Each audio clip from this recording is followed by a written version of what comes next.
Good to be at the center of the storm with you. Whatever storm is going on, you could name the storm in various ways. But here we are, at the eye of the hurricane, the center of the storm.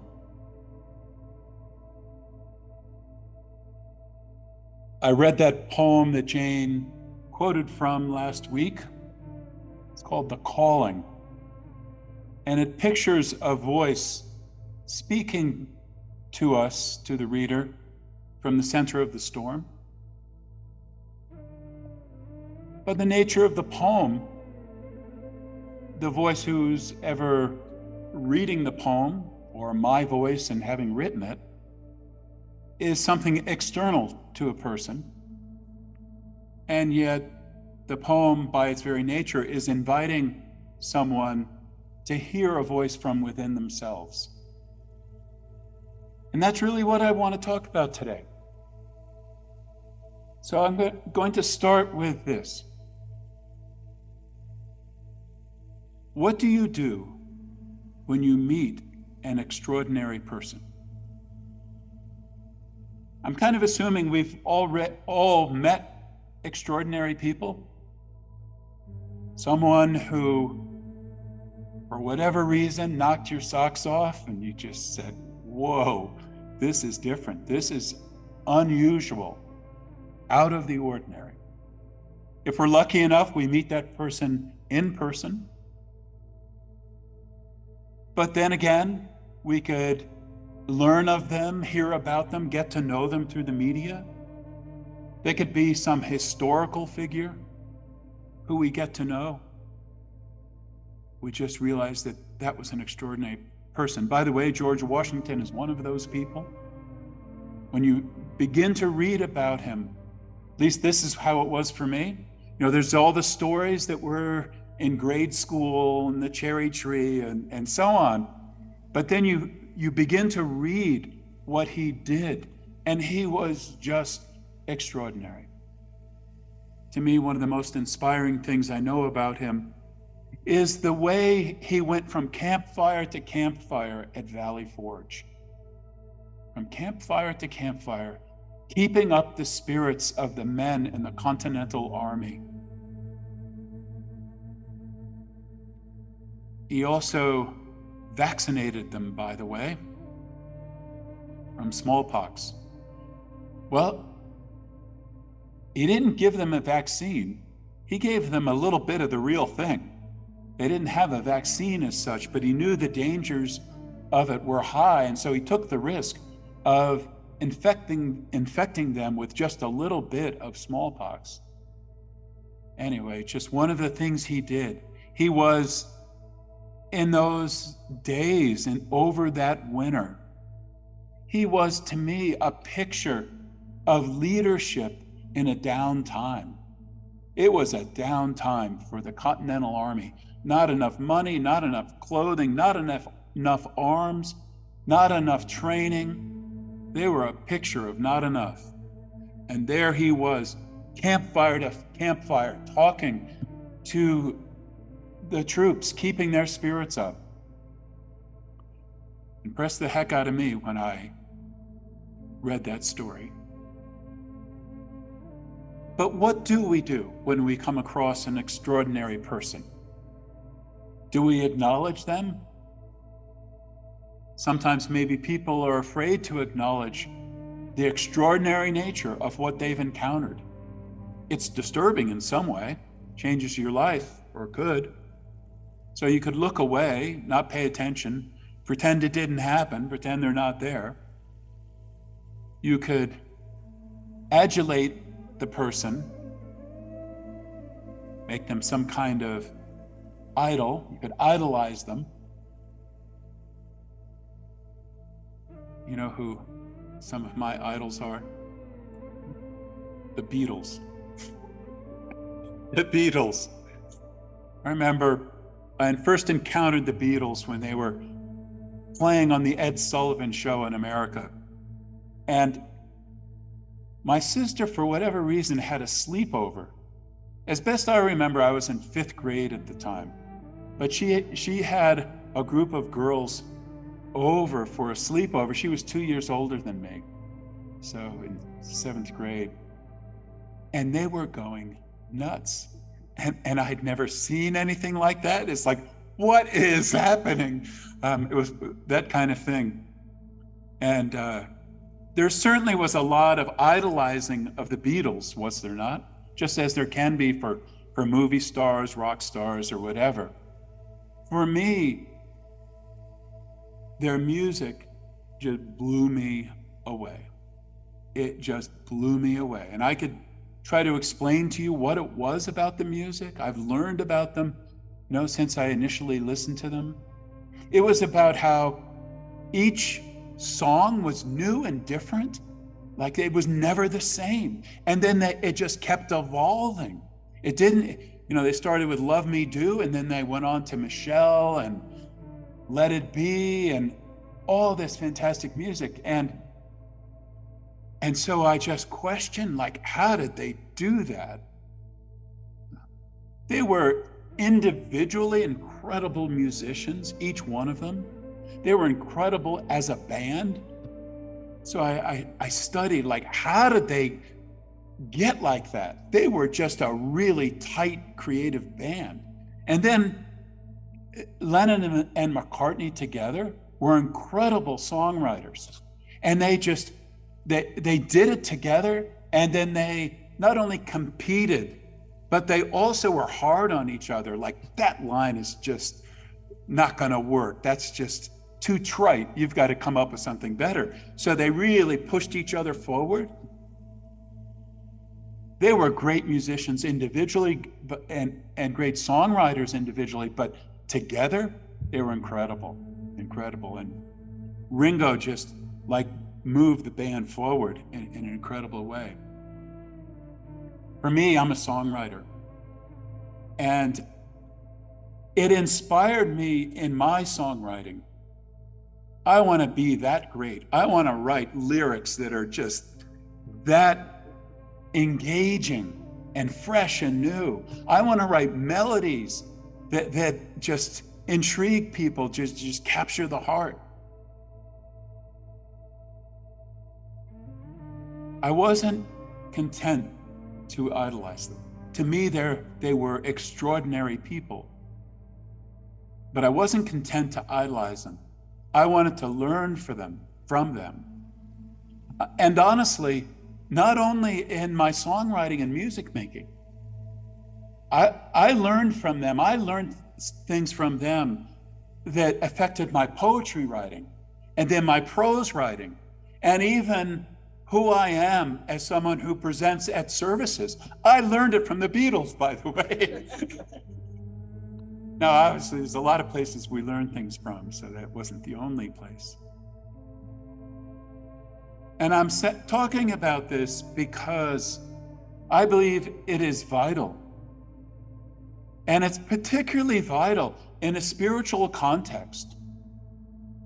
When we encounter somebody who's having a remarkable spiritual experience that they're sharing and teaching, what do? We could idolize them. We could quote them. Maybe we find it in the Bible. Quote the Bible. When we do, we have this awareness of the extraordinary nature of this person or of what's represented through the Bible. And so for us, it has great resonance, right? You quote somebody who you know is extraordinary, and you just, you feel it yourself. But then you're in the position with another person of pointing to something outside of them and outside of you. Hey, look at this. Hey, look at this. Don't look at me, look at this. And maybe even don't find it in yourself. Don't find it in yourself. Look at this. Idolize that. The problem is that we are ultimately empowered when we find within ourselves what is extraordinary about somebody else. I believe we ought to be able to be profoundly affected by another person. I know I have. I could name names. I mean, all kinds of people. For those of you who know me, some of them might be predictable, and then other people that wouldn't be. I get inspired by people. I learn. I'm like Jane. It's like, what are they doing, right? I want to reverse engineer it and then apply it to myself.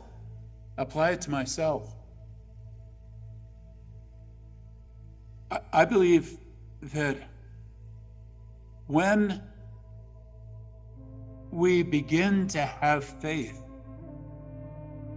in what is within ourselves, something begins to happen, particularly on a spiritual basis. When we're inspired by somebody and we make the connection that I'm not exactly the same as them, but still what's inspiring me is within me.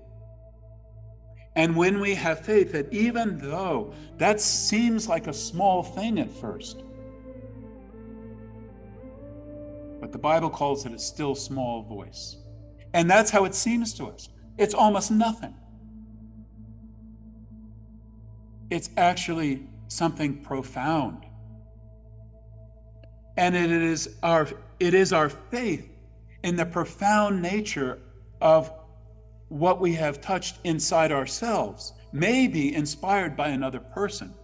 It is that which allows that small but profound thing to grow, to have resonance. It's not just some quotation from the Bible or from some other person or an idea from somebody else.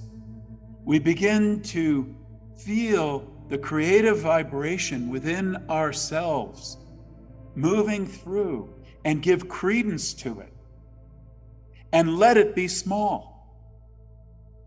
I think that's one thing that happens from people. Like, what do I have to say? It's such a small little thing. And compared to this person or that person, oh, who cares about that? When you learn that the simplicity of something that is true, which you bring to the world, has power. It has power for you. And if somebody else can see it and resonate with it, and then find that truth in themselves, that's a magnificent thing. This is a critical issue in all kinds of spiritual paths all over the world. The world doesn't let itself be changed by extraordinary people because they end up being idolized. It's a very immature way to respond to an extraordinary person, is to idolize them. And it could be the beginning of something to idolize that person. But in a spiritual context, that only goes so far. I'll talk about the person I'm aware of who gets idolized in our culture, realizing that the same thing goes on in other cultures and other spiritual traditions, and it's Jesus Christ. Put up on a pedestal, put apart. Look at him. Not me. It's not me. It's him. Bumper sticker says, Jesus loves you. It's like, I'm a poor, miserable, resentful person, but Jesus loves you. That to me is always like the subscript.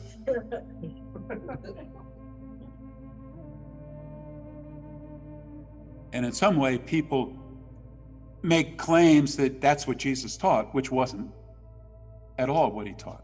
It wasn't what he taught. I'll give you a couple of quotations. So, that where I am, there may ye be also. Very simple statement, but unmistakable what he was saying. Where I am, you may be also. He also said, well, simply, love one another as I have loved you. Here was this being of this profound love. Like I don't know how you could read the Gospels without feeling this incredible love of this man. Like no matter what happened, he couldn't stop loving. Oh my goodness. And he very simply said, love one another as I have loved you. Like you're very capable of this. He also said this, he said, I am the vine, ye are the branches. Now you might think that it's a lesser position to be a branch rather than the vine. But when I think of vines, the branch is part of the vine, is it not? It's not like there's a vine and then there's a branch over here that's not part of the vine. The branch is the vine.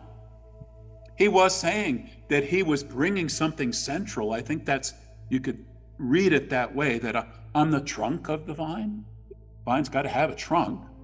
Like I am bringing the core of something, but you're a part of that. We are all a part of that.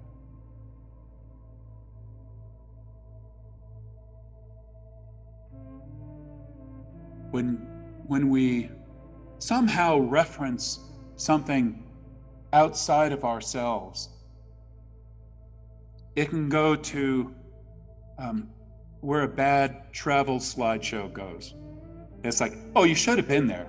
You should have been there. It was great. It was great. Let me tell you about it. It was great.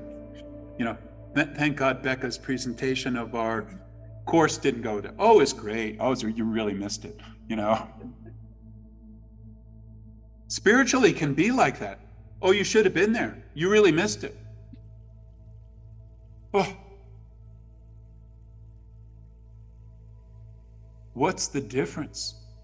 What's the difference between coming off that way and bringing something to your utmost of what's powerful and true and beautiful, but doing it in a way that is essentially saying to someone else, all of this that I'm talking about, it's you. It's you. It's me. It's you. It's all of us.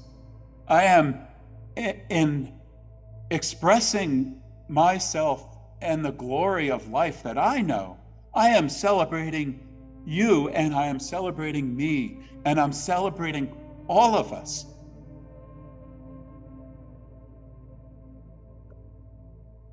It's a simple idea, isn't it? But it can go so wrong. The key factor, I believe, in it all comes down to this: faith in yourself. Doesn't it really? Faith in yourself. So if I have faith in myself, so if I have faith in the creative juice within me, the creative reality within me, what's going to happen? When I look at you, I have faith in you. Doesn't that tend to be how it goes? I suppose there's some egoic version of that where I just think I'm great and you're nothing. Okay, so I suppose there's an egoic version of that. But I think if we truly have profound faith in the source of life and creativity and love within inside ourselves, it is easy and natural to look at another human being and know that they're just like us, and then to have faith in them. And no matter what they've done or what other people say about that person, and if you haven't noticed, people say things about each other, no matter what other people say about that person or what past bad deed they've done, still, if you have faith in yourself and the creativity of spirit within yourself, when you relate to another person, you just kind of figure that's within them too.